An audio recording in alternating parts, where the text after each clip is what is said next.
김민경의 이민톡.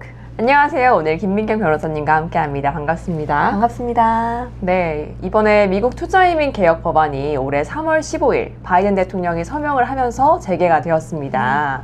지난 3월 15일 이후에는 이민국 수속이 재개되어서 이민국에서 기접수되었던 투자이민 케이스를 먼저 검토하고 승인을 내주고 있잖아요. 그래서 국민위주에서도 최근에 승인된 케이스들을 오늘 함께 알아보려고 합니다. 네. 올해 3월 15일 이후에 이민국이 이전에 접수되었던 투자이민 케이스들부터 다시 검토를 하기 시작했어요. 그래서 이민국 심사는 재개가 되었고, 저희가 작년 말에 이민국이 심사를 멈추기 직전에 넣었던 케이스들이 한 2케이스 정도가 있어요. 근데 그 케이스들은 일반 케이스는 아니었고 이민국에서 추가로 서류를 요청했던 케이스들을 저희가 리스폰스를 했는데 그거에 대한 답변이 와서 좀 알려드리려고 합니다. 이민국에는 저희가 이제 투자이민을 진행하시는 분들이 I-526이라는 이민국 양식을 사용해서 프로젝트에 대한, 그리고 본인이 이제 투자한 자금 출처에 관한 서류를 이제 이민국에 접수를 하게 됩니다. 근데 이민국에서 이거를 보다가 자기네들이 보충 서류가 필요한 경우에는 보충 서류를 요청하는 경우가 있습니다.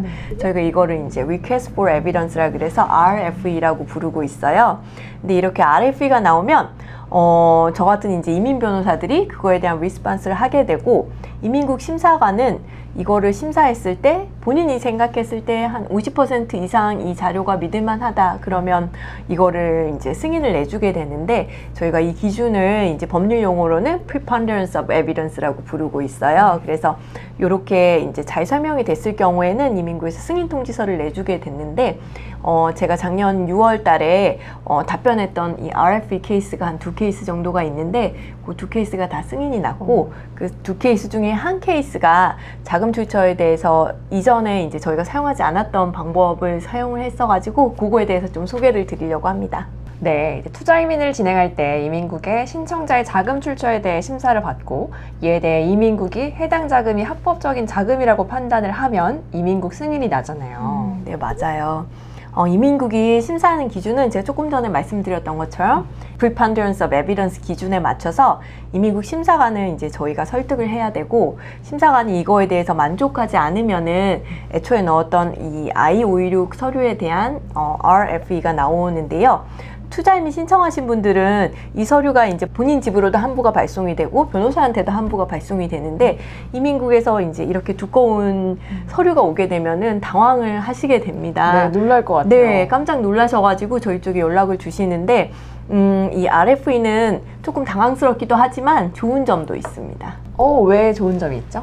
본인의 승인 소식을 곧 들을 수 있다는 겁니다. 그래서 이 RFE에 잘 리스폰스를 하게 되면은 한두 달 안에 이민국 승인 소식을 받으실 수가 있으세요. 그래서 제가 놀라서 저한테 전화 오시는 분들한테는 이게 좋은 소식이기도 합니다, 이렇게 말씀을 드리는데요. 물론 이 RFE 리스폰스는 믿을 만한 변호사한테 맡기셔야 되고, 이 I-526이라는 첫 번째 넣었던 서류를 접수했던 변호사가 꼭 이 리스폰스를 할 필요는 없어요. 그래서 이 RFE의 경험이 많은 새로운 변호사를 수임하시는 것도 승인율을 높일 수 있는 방법이기도 합니다.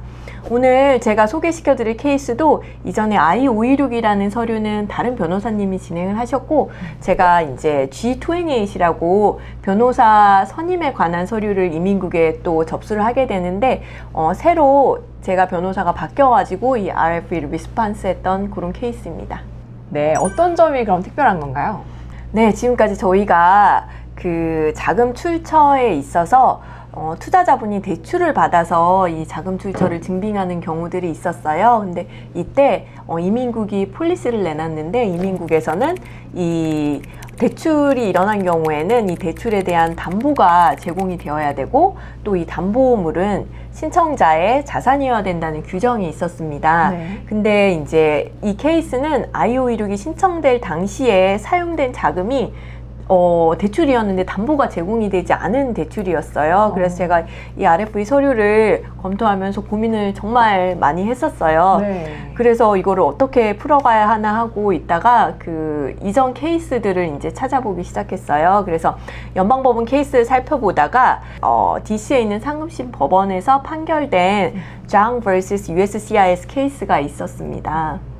네, 미국은 커먼로 국가예요. 그래서 이 커먼로 국가에서는 이전에 법원에서 판결이 난 그 케이스들이 곧 법이 됩니다. 와. 그래서 우리나라는 이제 법조문에 쓰여져 있어야지 법인데 미국은 이렇게 판결이 난 케이스들이 법이 되거든요. 그래서 이 자항 케이스의 판결이 이제 곧 법이 되는 상황이었고, 이 자항 케이스에서는 원고들이 담보물을 제공하지 않은 채 본인들의 회사에서 대출을 받은 자금, 신용대출이라고 저희가 네. 부르죠.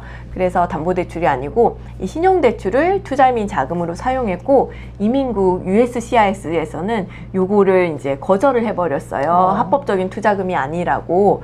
그래서 이 장을 포함한 원고 여러분들이 이제 USCIS를 대상으로 소송을 제기를 했습니다. 네. 그래서 이제 상급시 법원의 최종 판결은 이 담보물을 제공하지 않은 대출도 투자이민을 위한 투자금으로 인정을 해줬습니다.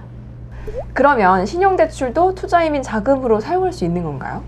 네, 저희가 안전하게 가기 위해서는 사실은 이런 신용대출은 고객분들한테 웬만하면 사용을 하지 말라고는 말씀을 드리고 있는데, 이렇게 이미 IO유력이 들어가져 버린 상태에서 이제 다시 자금을 바꿀 수 없는 상태이니까 고민 끝에 이런 케이스를 찾아서 저희가 이제 신용대출도 가능하다는 이민국의 승인을 받기는 했지만, 웬만하면 안전한 길을 선택하시는 게 나아서 저희가 추천은 드리지는 않아요. 근데 이제 자금적인 부분에서 자금이 나올 곳이 전혀 없으신 분들은 이 신용대출도 이민국에서 승인 케이스가 있으니까 사용을 하실 수 있다, 이렇게 말씀을 드릴 수 있겠고요.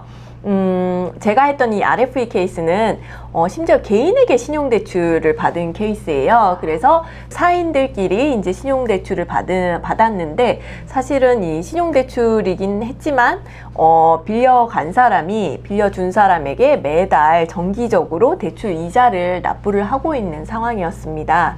그래서 이 자항 케이스 이전에는 이런 신용대출금이 투자이민 자금으로 사용된 경우 RFE가 나오거나 거절이 되거나 해서 문제가 많이들 있으셨어요. 그래서 저희 고객분들 중에도 의사 선생님들 많으신데, 의사 선생님들 뭐 닥터론 같은 걸로 신용대출 일으켜서 투자이민 자금으로 사용하신 케이스들이 승인은 났는데 이렇게 RFE가 나오거나 이민국에서 더 추가로 질문을 한다거나 이런 케이스들이 있었습니다. 근데 이번 이 RFE 리스판스에 대한 결과가 올해 사실은 6월 6일 날 케이스가 승인이 났거든요. 그래서 이 케이스로 이제 이민국에서는 이렇게 담보물이 제공되지 않은 신용대출도 투자자금으로 사용하는 거를 인정을 해주기는 했지만, 저희는 웬만하면 안전한 길을 선택하시기를 바라서 이렇게 추천을 드리고 있지는 않습니다. 네. 뭐 선택권이 하나 더 늘어났다 정도로 네. 알면 될 것 같습니다. 옵션이 하나 더 생기셨다고 생각하시면 좋을 것 같습니다. 네, 그리고 이제 올해 3월 15일 날 투자이민 개혁 법안이 새로 이제 그 대통령 서명으로 인해서 법이 되었는데요. 여기에도 이제 소스 오브 펀드 섹션이 있어서 증여와 대출에 관해서 이야기를 하고 있기는 해요. 근데 저희가 지금까지 이야기했던 담보물 제공에 대한 규정은 따로 제가 발견하지는 못했습니다. 그래서 은행이 아닌 곳에서 대출이 일어났을 때는 뭐 레코드를 하라는 규정이 있긴 했지만, 뭐 담보물을 본인 자산으로 제공해라, 뭐 요런 문구는 없었어 가지고요.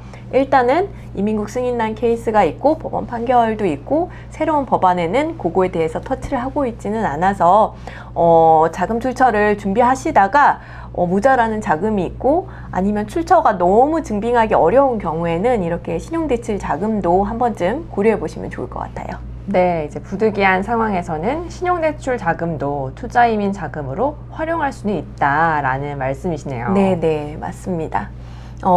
이전까지는 본인 자산을 담보로 제공하지 않은 신용대출을 사용하시는 고객분들께 저희가 웬만하면은 다른 자금을 사용하시라고 이렇게 어드바이스를 해드렸었는데요. 이번 케이스로 인해서 영영 다른 방법으로는 자금 출처 증빙이 어려우신 분들은 이렇게 이제 미니멈 투자금도 올라간 상황이어서 신용대출도 가능하다면 고려를 해보시면 좋을 것 같고, 그리고 특히 이제 은행에서 신용대출 받은 부분은 따로 이제 레코드를 하지 않아도 되는 그런 부분이 있어서 한번 또 다른 옵션으로 생각을 해봐도 좋으실 것 같습니다. 네.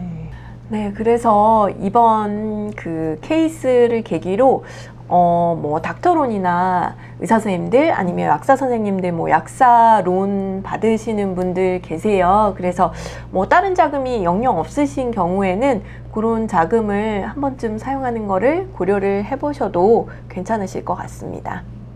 오늘 말씀 감사합니다. 감사합니다.